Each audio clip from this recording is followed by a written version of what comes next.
right, so our next speaker is Kurt Braddock. Dr. Kurt Braddock is an assistant professor of public communication at American University. His research focuses on the persuasive tactics used by extremists to recruit and radicalize audiences to their cause, and he's worked with a number of international and national organizations. So please welcome Dr. Kurt Braddock.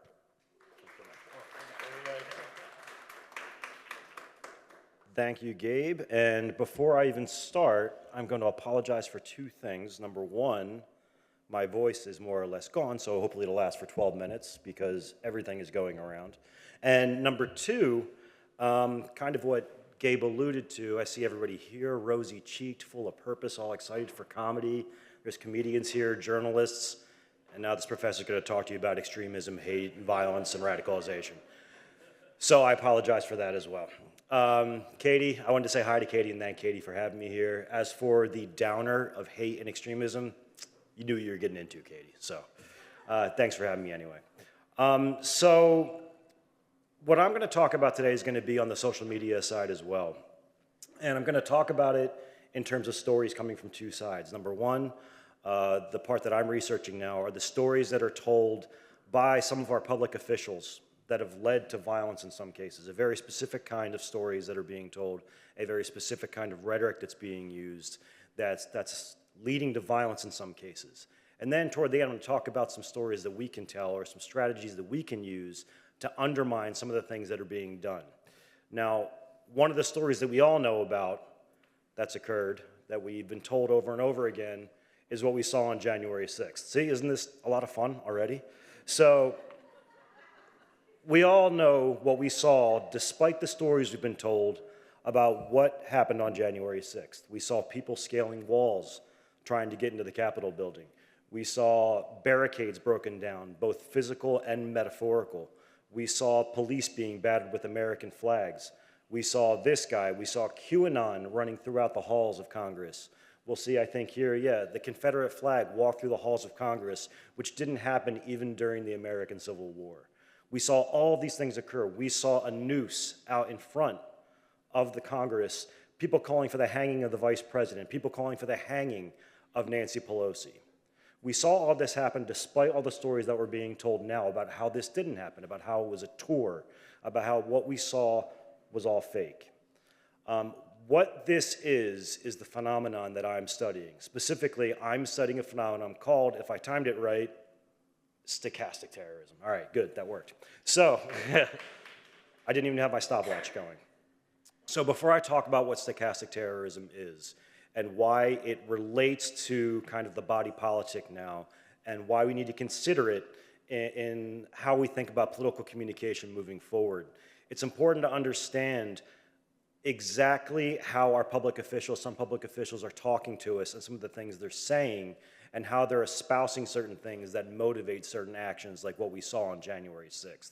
And I also want to emphasize January 6th wasn't an aberration. There are other incidents that you might know about that were also motivated by the same kind of rhetoric. Things like the Tree of Life Synagogue in Pittsburgh in 2019. Things like, if I'm remembering correctly, I forget the name of the supermarket, but the Buffalo supermarket, I think that was 2022, 2021.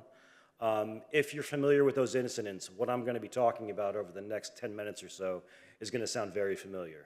What this relates to, this phenomenon, is the idea that people can use implicit language, codes. We call them dog whistles, code words, kind of little winks and nods people say, especially public officials who people admire. They use this kind of language where they can say something that might allude to the use of violence. Hey, maybe it would be funny if you pushed that guy around. Maybe the Proud Boys should stand back and stand by. Maybe that we should talk about the Second Amendment people taking care of Hillary Clinton. These little things, these are all real examples of what's been said. Implicit language that doesn't necessarily directly order violence, but nonetheless can be interpreted as a call to violence, and that can lead to outright explicit violence, and that's what we see in these certain incidents. Now, the term stochastic terrorism, for lack of a better term itself, sucks. Nobody knows what stochastic means. I'm working on that to try to think of a better way to call it, but let me explain where the term comes from. So, I don't assume there's any statisticians in the room, so okay, so do you know what stochastic means? Okay, if I screw it up, don't tell anybody. So, A stochastic process, as far as I understand it, is one that falls on a probability distribution. It's a process whereby it will definitively happen, but it's near impossible in the social sciences way, near impossible to predict when and where it will happen. So stochastic terrorism is the idea that if somebody stands in front of you and makes these implicit allusions to violence, even if you're talking a 0.00001% chance that one person will interpret it as a call to violence, when you're speaking to 88 million people, that turns into a near certainty that at least one person will interpret it as a call to violence. And it only takes one person to do a lot of damage, as we saw at Tree of Life, as we saw later with the top supermarket attack in Buffalo. So how does this relate to AI? How does it relate to social media? Well, a lot of this implicit language, where do you think it gets circulated most? A lot of what we see happens, this certain language, especially before he was kicked off Twitter, and now we're seeing it on Truth Social, some of the language we saw on things, on other kinds of platforms. Language by public officials is picked up by those who admire them, either politically, personally, or otherwise. They go into these echo chambers, and if you're not familiar with what an echo chamber is online, it's essentially a space where no alternative viewpoints can come in. So these ideas just reverberate, in a lot of cases become more intense. So they take these ideas that these public officials talk about, they take it and talk about amongst themselves, and in talking about amongst themselves, they eventually come to the conclusion that this public official, he wants us to engage in violence. January 6th, we actually saw this when we went back and looked at the investigation. We did an investigation. We saw that there was talk about actual violence on January 6th in some of these darker corners of the internet, many of them quoting what had been said in the weeks leading up to what happened on January 6th. So social media plays a huge part in the proliferation of the kinds of ideas that lead to violence that come from one small little implicit drip statement from somebody who has a vested interest in motivating that violence. Even if they don't mean to motivate violence, if they don't expressly say they want people to become violent, they can step back and say, I never told them to do that. Nevertheless, people do interpret it as such. So what I study specifically is the psychology of this process. How do people take these implicit words and turn them into actual motivated violence? So what I found, or what I'm studying now, is that we have this usually, sadly, popularly, an authoritarian leader who makes statements that allude to the use of violence. Second Amendment people should attack Hillary Clinton, Proud Boys stand back, stand by, et cetera, et cetera, et cetera. We have somebody who makes these statements. They don't direct violence, but they suggest that the person might approve if it actually takes place. So three things we see occur. Number one, excuse me, on the far left. If anybody's not familiar, that's a scene from Pink Floyd's The Wall, and all the kids are being put into like a meat grinder. So that's my image for norms. So it's a stretch, but it's kind of cool stretch, so I want you to go with me on it. So number one, the first thing that happens is when somebody uses this kind of language that seems to allude to the use of violence, it normalizes that language. And when language is normalized, meaning it becomes more common in the nomenclature of that group, it becomes more acceptable to think about these kinds of ideas. The more we talk about the use, of violence against certain groups, the more people are likely to actually engage in that kind of violence. We see the same thing when language related to kind of slurs is normalized, or the demonization of certain groups is normalized. The big concern I have right now, and it is, I mean, I hate to use it because it's cliche, it's right out of the 1930s, 1940s National Socialist Party Nazi playbook, is the use of terms like vermin, rats, snakes. That's how it starts. Second, autonomy. What happens when people use this kind of language and say, maybe you should stand back and stand by, maybe we should take the Second Amendment, people should take care of Nancy Pelosi, talk about that one senator who body slammed a CNN reporter or something. If somebody suggests that this might be a proper way to act, the person who would engage in that violence, they see themselves as having the power to do so. And more so, the person who said that, they would approve if I did it. They would like if I did it. So it takes the strings off. It takes off the shackles of actually engaging in violence, which comes back to the normalization.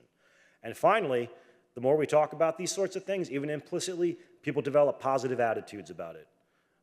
There's a study that I just did that showed that when people were exposed to the rhetoric on January 6th at the Ellipse and were exposed to some of the tweets beforehand leading up to it that talked about some of the same things, two very, very disconcerting things happened. Number one, they thought that they would actually enjoy engaging in violence more. They thought that it would be fun, and they thought that it would be fun to do it with their friends, hence what we saw on January 6th.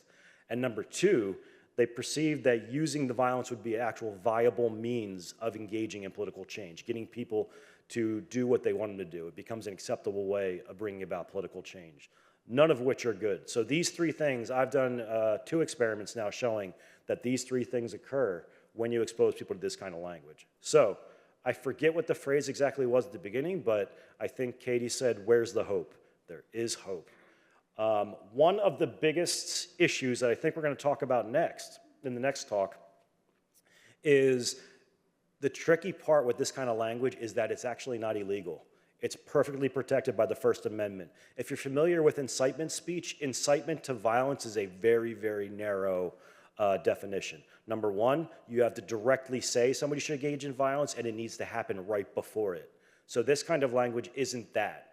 So we can't prosecute it. It's not illegal to do. And as I think Ravi will talk about in the next presentation, moderating it doesn't always work. So what can we do?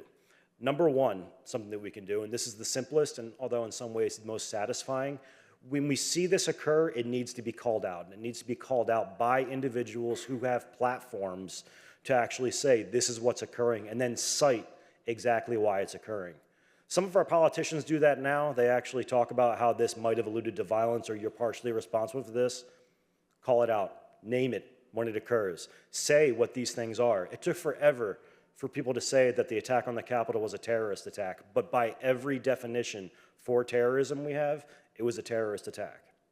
Number two, media literacy. I know this is easy to say and not much to get into in a 12-minute presentation, but everybody that I talk to at the state, local, federal level, I tell them we need media literacy campaigns, we need media literacy curricula in schools, elementary schools. I remember, I'm going to age myself a little bit, but when I was in school, we took computer class because public computing or personal computing was going to be the big thing. We're throwing kids into this meat grinder online. They have no idea what they're encountering. They have no idea how to differentiate what's one thing, what's versus another, and we need to help with that. And finally, something else I've done research on, if you'll forgive the kind of intimidating image, is something called psychological inoculation, which, believe it or not, during COVID wasn't too popular.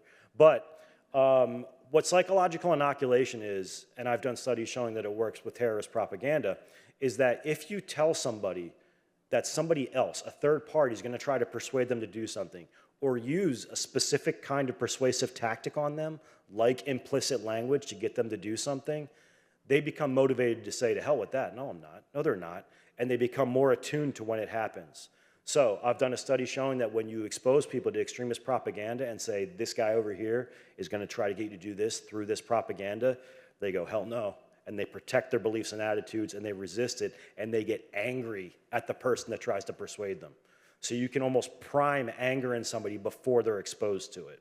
So I've done some work in that space showing that that would be usable as well. I got 2 minutes from Varsha about 2 minutes ago, so I think I'm on time. So I'm going to stop there. I'll look forward to your questions during the panel, and I'll turn it back over to our awesome NC, Gabe.